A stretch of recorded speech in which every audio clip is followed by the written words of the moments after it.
Ayun, Santa Cruz. Tapos sa kabila yung Binondo. Ayun, papuntang Divisoria.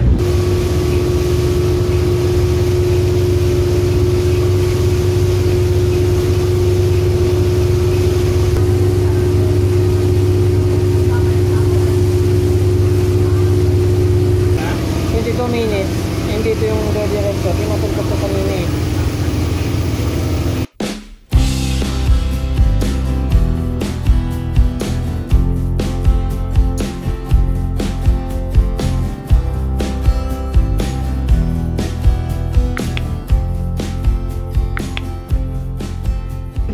Hello mga ka-From-D, sobrang init ngayon at nandito na ako sa Esplanade or Esplanade dito sa Manila. So ayan, nakikita na namin yung bagong structure dito, yung mga pinapaganda nila at ginagawang tourist spot. So dito naman, andito ako sa side ng parang post office, dating post office na nasunog. So ayan,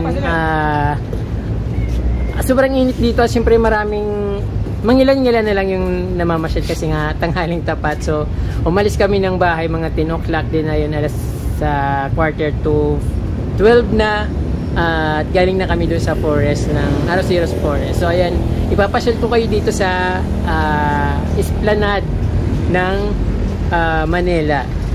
So ayun ka-From-D, dito sa sa kabila yung Binondo Manila, tapos dito yung Luton sa part ko kung saan ako naroon. So yung dito naman sa gitna, ito yung tinatawag na Pasig River. So ayan, malinis na malinis. Siyempre siguro mas magandang mamasyal dito kapag gabi. Maraming mapupuntahan dito. Siguro maraming gimmick dito, maraming tao. Kaya lang ngayon talagang sobrang init. Meron din ditong bench, pero sino ba naman naupo na sa ganyang kainit? Ayun, mayroon pangyalang-ngila na namamasyal. So ang nakikita natin ng mga skyscraper, mga building yan sa Binondo, Manila. So ayan, maganda na rin naman. So na-imagine ko kung gaano ito kaganda kapag gabi kasi nga maraming ilaw. So dapat talaga gabi pupunta dito. Kaya lang malayo ako dito at wala naman akong sariling sasakyan para magpunta dito pag gabi. I know you told your friend you're not okay, and tell me what's wrong and why you never said you felt. So ayan, ka-From-D kapaligiran dito. Ito naman yung post office dito sa Luton, dito sa Manila.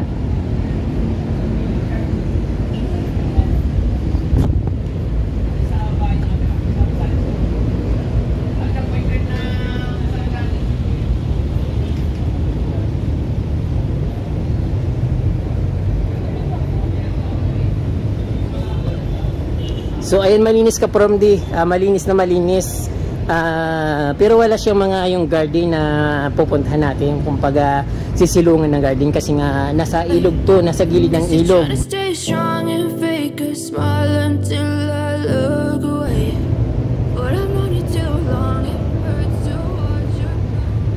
So ayun, may mga sculpture dito, mga ginagawa nila.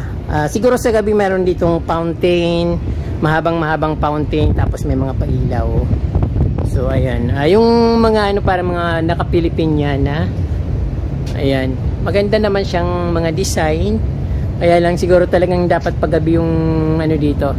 Target dapat natin na pumunta dito ay gabi para makapamasyal, makita yung magandang views, mga ilaw na nagliliwanagan sa gabi. Ayan naman yung bridge ka-From-D papuntang Binondo. Galing dito sa Manila, Luton, tapos papunta, tawid ka ng bridge, papuntang Binondo. Hindi ko lang alam kung alin ba yung Jones Bridge o baka yung papuntang mismong Quiapo. Ito nga yung ka-From-D yung Jones Bridge na tinatawag. Kala ko yung Quiapo mismo yung may tinatawag na Jones Bridge. Dito pala yung papuntang Binondo, Manila.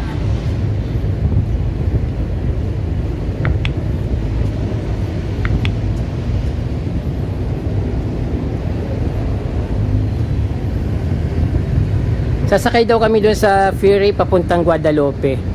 So parang wala pa naman mga passengers doon, at doon daw yata ang sakayan sa kabila.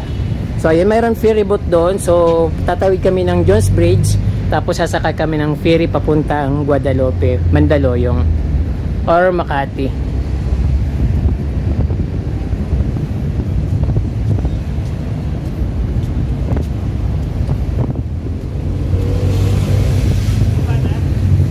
Saan ba sakayan papunta doon? Tatawid papuntang Jones, tatawid ng Jones Bridge. Pupunta muna ako dito.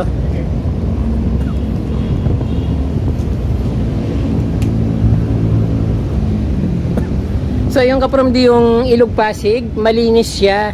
Kaya lang siyempre yung kulay niya, yung bang malabo. Kasi nga, dami-daming pinanggagalingan niya buong Metro Manila na nakapaligid dito sa buong bayan na nasa Metro Manila na nakapaligid dito sa Pasig River. So yung mga tubig yan, doon nang gagaling yung mga umaagos na yan. So dito yung lagusan ng mga tubig na yan. Kaya siyempre hindi mawawala yung kulay na ano, parang lumot, saka siyempre may amoy din ng konti.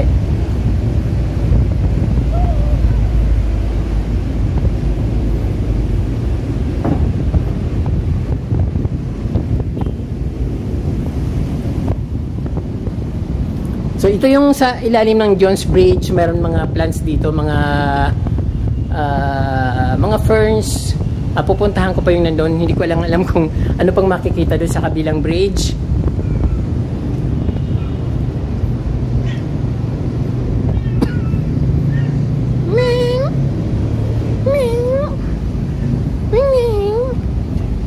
So ayan, maganda rin naman palang ano dito, maganda rin yung pasyalan dito. Maliwanag na maliwanag.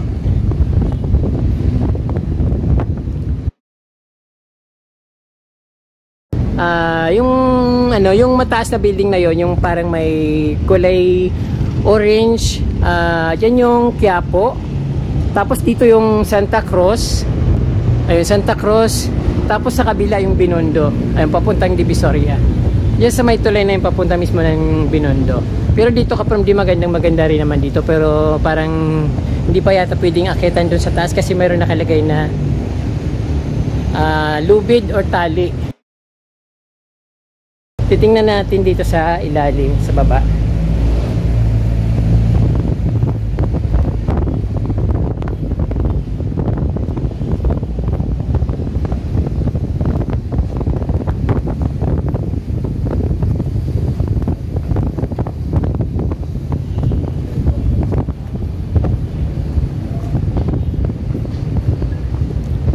So ayun Kapramdi, hindi pa masyadong tapos yung mga ginagawa dito pero malinis naman. Ito yung mga lalagyan ng mga stol-stol, siguro mga kainan nito, tambayan, pag gigimik ang paggabi. Then dito nga parang kulang pa yung mga gawa dito, kulang pa mga tiles.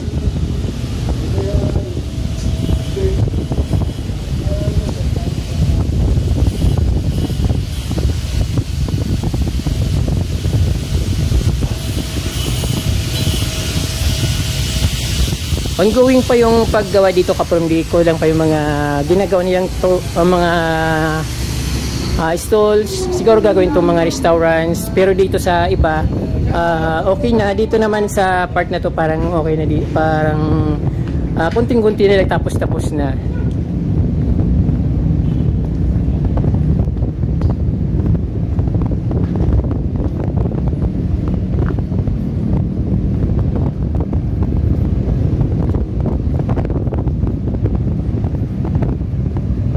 Medyo hindi pa masyadong malinis yung ano niya.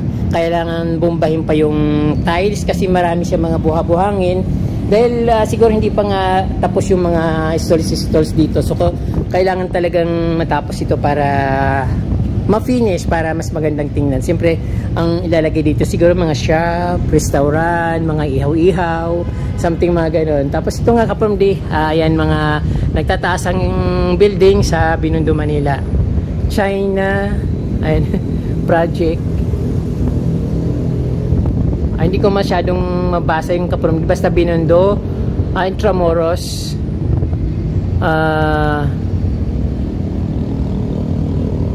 ayan, Binondo Intramuros Bridge. Medyo malabo Kapramdi yung paningin ko, kailangan may salamin ako kasi pag malayo hindi ko na makita. nagdodobli-dobli na yung paningin ko kapag medyo malayo. So ayun, Kapramdi. So dito naman tatawid kami sa Jones Bridge para pupunta kami ng Guadalupe at mag-ferry boat kami.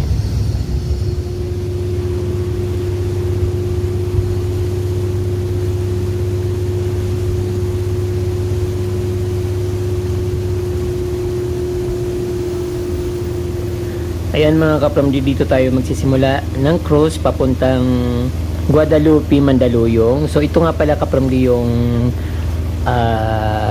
Escolta Manila. So paggaling ng Luton tapos sa tawid ng Tulay, so yung una mong makikita yung Escolta Manila dito mismo sa bridge na ito.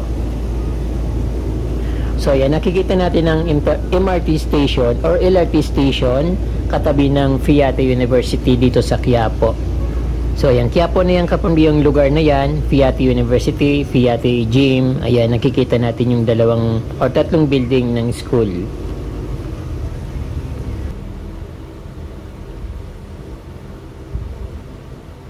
So ayan yung parang Quinta Market or katabi lang kasi medyo malayo-layo pa sa Tulay kasi yung ilalim ng bridge yung tinatawag na Quinta Market. Ayan. Yan mismo Kapramdi yung Quiapo, Manila.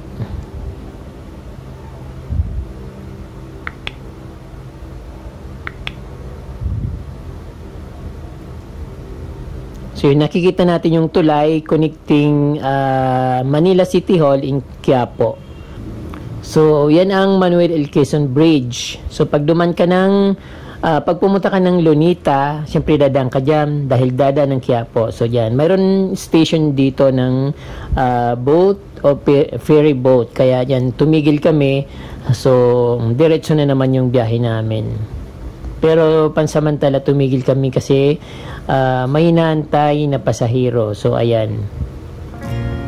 Parang rin siya Kapramdi, parang jeep kasi bawat ferry station tinitigilan niya. So bawat ferry station may nagantay, pero hindi ngayon mga oras na ito kasi hindi naman rush hour. Kung rush hour yung pagsakay, talagang maraming pasahero. So since na tanghaling tapat at alas 12, so gutom na nga kami kakalakad dito kasi galing na kami ng Arroceros sa Forest Park dito sa Manila. So kaya yan, sabi ko dadaan ako doon sa Esplanade kasi gustong kong makita yun dahil alam kong marami nang pumupunta doon sa mga araw na ito. So ayun, kaya gusto kong pumunta, kaya lang wrong timing pala ako Kapramdi. Dapat pala pupunta ako doon ng medyo hapon na kasi nga pag ganitong oras sobrang init at wala naman akong naabutan doon kundi yung mga gumagawa ng Esplanade or Esplanade doon sa mismong lugar. So ayan, tuloy-tuloy yung cruise natin. Napapansin nyo Kapramdi, halos wala ng mga basurang lumilitaw, pero may nakikita pa rin akong mangilan-ngilan na inaanod yung mga plastic bottles.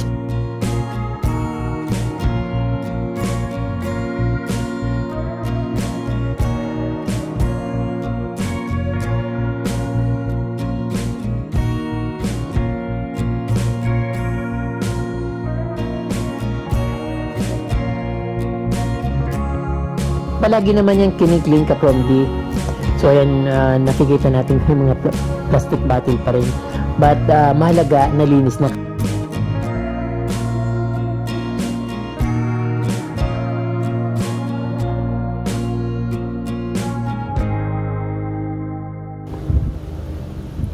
Medyo marami-rami pa rin yung mga basurang naglilitawan. Pero may part dito Kapramdi na talagang malinis na.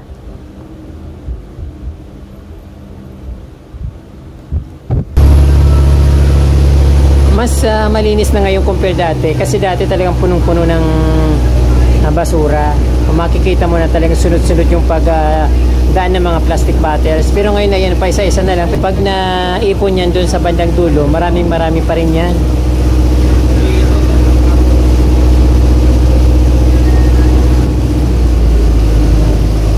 Doon yung Malacanang sa kabilang ilog.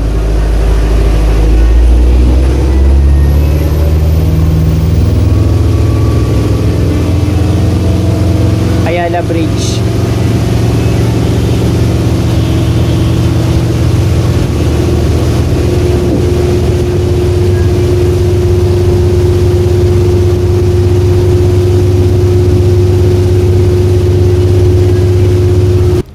So ayan, nakikita natin na malinis na yung tubig. Hindi naman yung talagang malinis na malinis kasi kapramdi mga ano to, yung karamihan sa mga dumadaloy dito, yung mga galing sa mga imbornal, galing sa iba't ibang bayan ng Metro Manila. But syempre yung pinaka main ng ilog na to, syempre galing yung ilog talaga from Montalban, Rizal, Marikina. Ayun, kaya syempre pagdating dito sa sa Luland, medyo marami na siyang parang maputik na kasi nga galing sa mga kabahayan yan.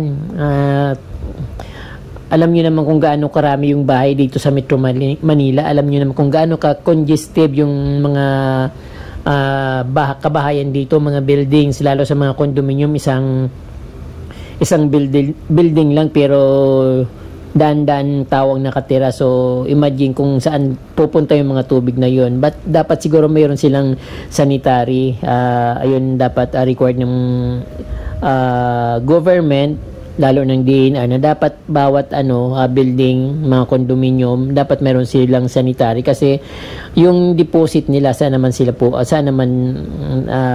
babagsak yung kung maggagawa lang silang deposit, syempre puno kaagad yun sa daming nakatira sa mga condominium. So ayan from nakikita natin may mga ferry boats din na mga kasulubong dito. Siyempre, oras-oras yung biyahe from ng ferry boats dito sa Pasig River. Ayun,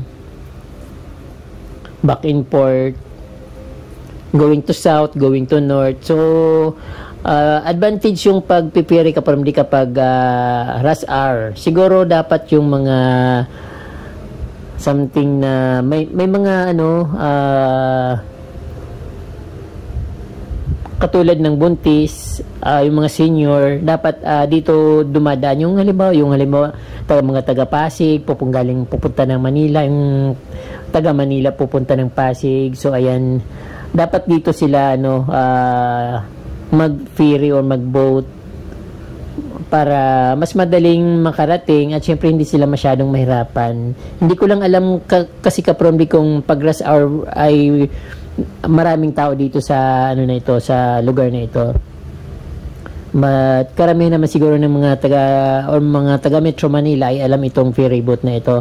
So libre ka from ang pagsakay ng ferry. So just present your ID, kahit taga saan ka man, kahit taga probinsya ka, basta i-present mo lang yung ID bago ka papasok doon sa ferry boat station. Ipapakita mo yung ID mo para parang pipil upan mo kung talagang ikaw ba yon, something ganon, kasi nga libre naman. So ayan kaprom, nakikita natin yung tubig dito, medyo halos wala na akong nakikita mga lumulutang na mga bottled waters. Tapos yung mga water lily halos wala na rin, pero siyempre siguro may makikita pa rin tayong paisa-isa niyan. So ayan, nandito na tayo sa bang lugar to, parang Manila pa rin kasi dadaan pa tayo ng nasaan na ba tayo, hindi ko na to alam, parang Santa Ana, Manila.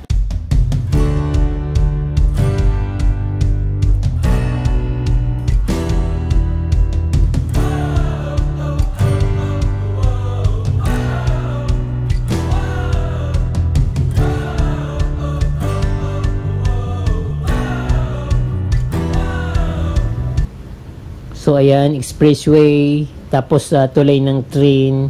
Nakikita rin natin kapag mayroon silang mga, yung bawat parang dike sa gilid ng ilog ay may mga painting. So kabila niyang kapag hindi ko lang makunan yung sa kabila kasi nandito ako sa bandang kanan or kaliwa. So yung sa kanan hindi ko nakukunan kasi nasa kaliwang views ako.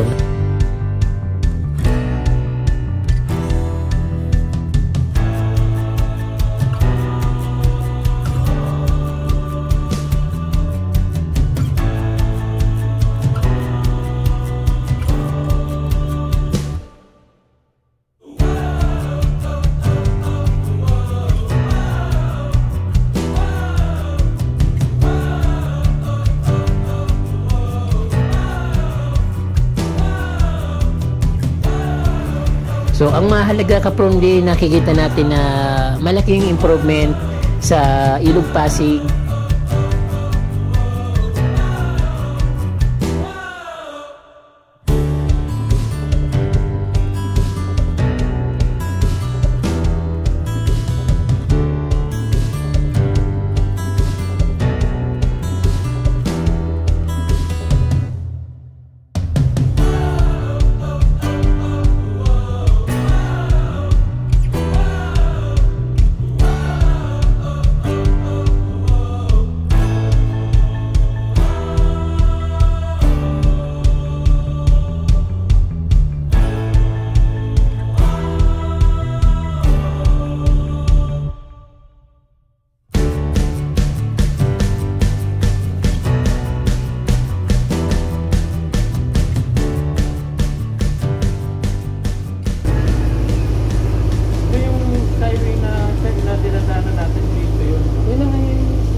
So, ito naman kapramdi yung Lambingan Ferryboat Station.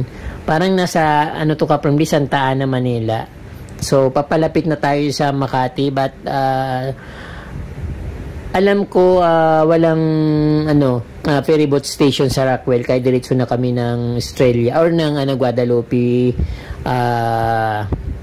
Mandaluyong or something. I think Makati na yung may ano doon, may hawak doon.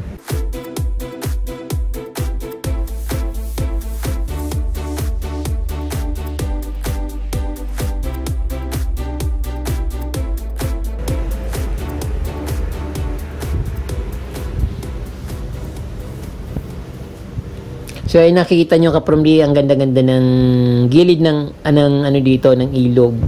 Hindi man siya kasing linaw ng mga rivers sa mga province, pero mahalaga nakikita natin na wala ng basura.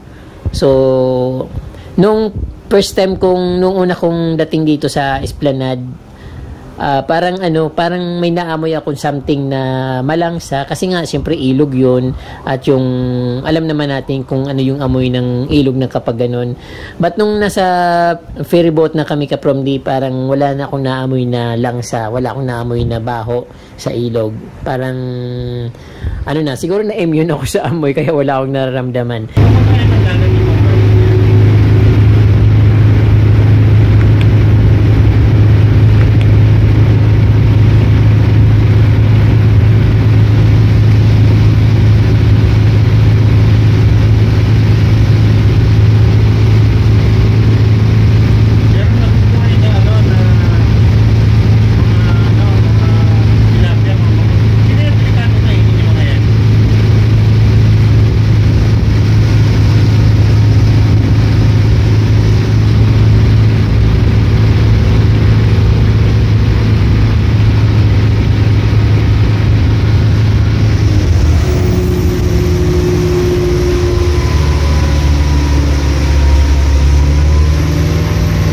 So ito kapromdi yung Santa Ana Oil Depot. Papalapit na tayo sa Makati. Mayroon na ako nakitang water lily. Lapit na tayo. Rockwell yata ito eh. Tama ako nasa kanan. Yan o, black na. Ay doon pa yata. Iwan.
So ayun kapromdi, Mandaluyong City ang nakikita natin na may building na yan.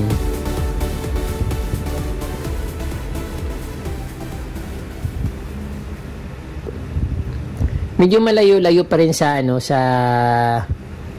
tawag dito sa Guadalupe kasi nasa pa siya, parang katapat ng Rockwell dito sa Makati City. Pero yung part na yun ay nasa Mandaluyong, dito sa kabila yung Rockwell na tinatawag Rockwell Center.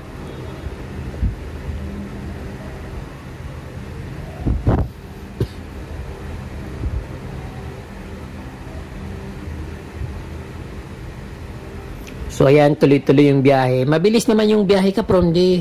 Pero parang almost 25 minutes na kami dito sa ilog, pero hindi pa kami nakakarating sa mismong terminal o sa ferryboat station ng Guadalupe. Mismo sa Guadalupe na yon. So hindi ko lang alam kung ilang minuto pa yung papunta dito, but abutin yata kami ng 30 to 35 minutes dito sa ferry boat.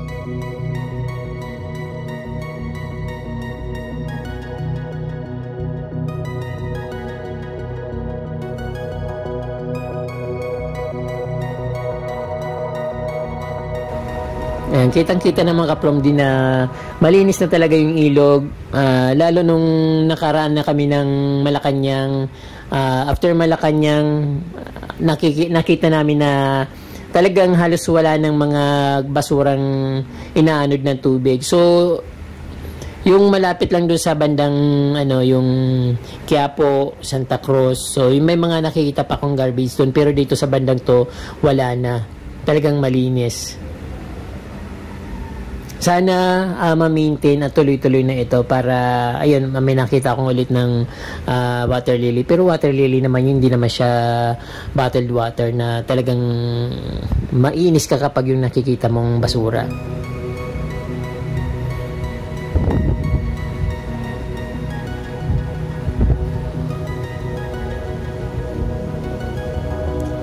So, ayan.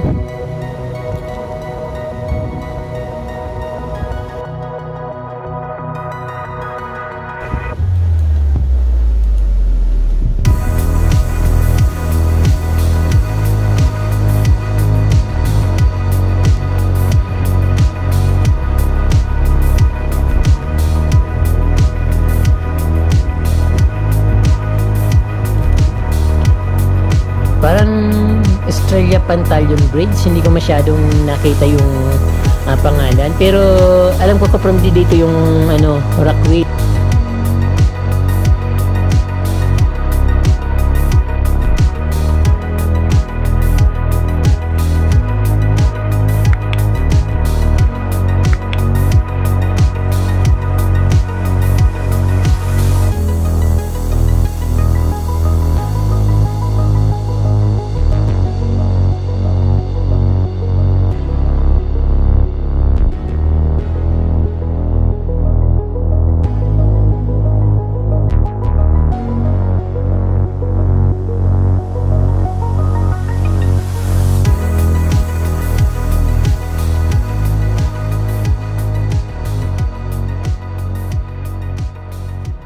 So yung nakikita natin kaprom di yung nasisilip natin dito sa medyo malayo, yan yung yung cyber gate ng Robinson.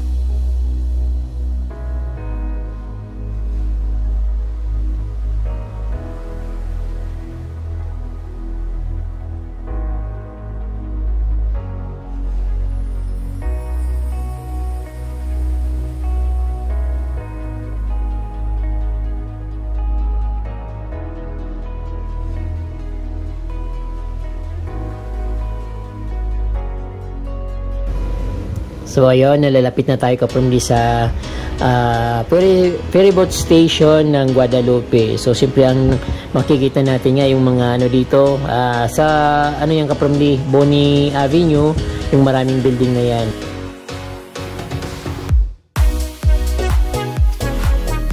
Meron din dyan kaprom di Robinson, mga hotels.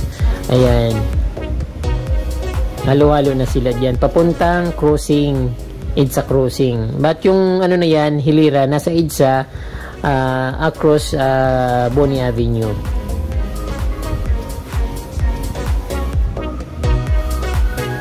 At ito na nga kaprom di yung Guadalupe Bridge, yung connecting Mandaluyong in Makati City. So papalapit na yung ferryboat station at ayun, malapit na.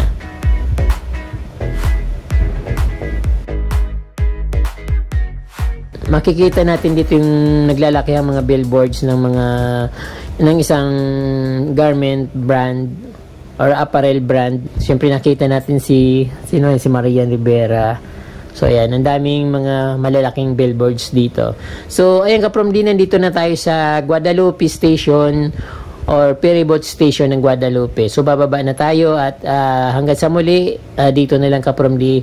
Maraming salamat sa inyong panunood at huwag niyong kalimutan mag-subscribe at pindutin po yung notification bell para updated po kayo sa aking mga bagong post na videos. Maraming salamat at Diyos mabalos.